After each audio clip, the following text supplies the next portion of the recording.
next question, we're going to be starting with Mr. Beatty. And this question, the mantra du jour is jobs. What does that mean to you? How can you be the change we want to see?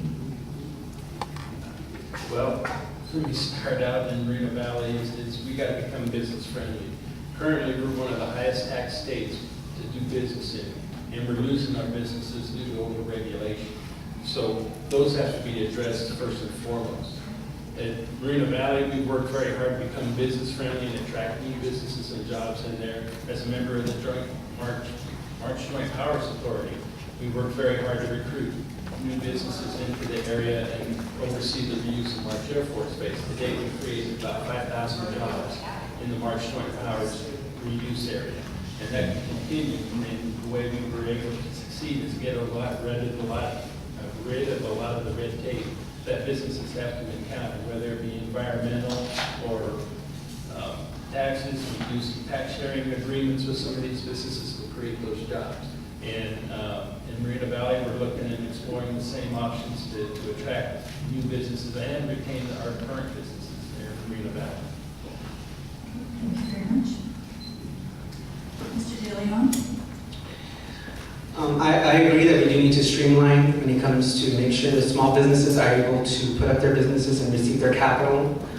Over government regulation, whether it's local or state, has an impediment to that. It's most definitely something that needs to be looked at. But if you look, again, at the numbers, the state collects this is all public information, the state collects this information through the Employment Development Department. In the last year, from last March to now, which is the latest numbers, 8 job categories posted job growth, including the largest numerical gain was professional and business services. So you had 8 categories that had job growth, so we have a slow recovery, except 2 had a decline. The 2 categories that showed a decline was, one of them was manufacturing, and the other one was government, which 46,000 jobs.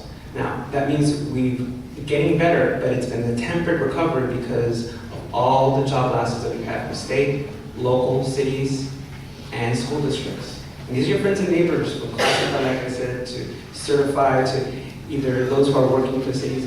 It has been a complete dispersal of those who work for us, our friends and neighbors, and it has tempered our economic recovery. And so what I think is, again, if we fully fund and stop taking from our local school districts and from our local cities, they will stop letting go, because it's not just job creation, it's job retention.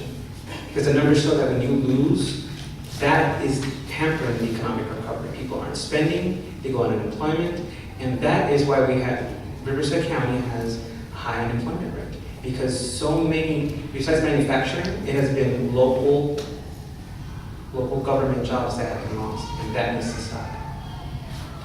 Again, that would be one. The other one, like I said, and in manufacturing. Since the only other one that there was job loss was in manufacturing. So make sure that we try to be in manufacturing here. It is possible. Things are still being built. And the Inland Empire is perfectly set to foster such manufacturing. Thank you. Mr. Medina? I agree that jobs is number one for our area. With a higher unemployment rate than other parts of the state, jobs needs to be number one. And we are seeing a slow recovery. We've seen the last year an additional about 11,600 jobs to our area. So I do believe that we do need to be more business friendly, creating a climate for businesses that are here want to stay here and attract other businesses to our area.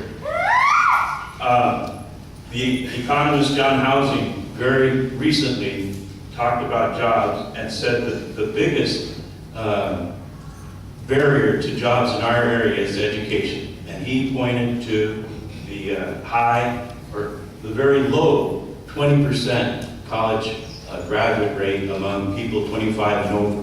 So he said education was priority number one. So if I'm elected, education and jobs go together.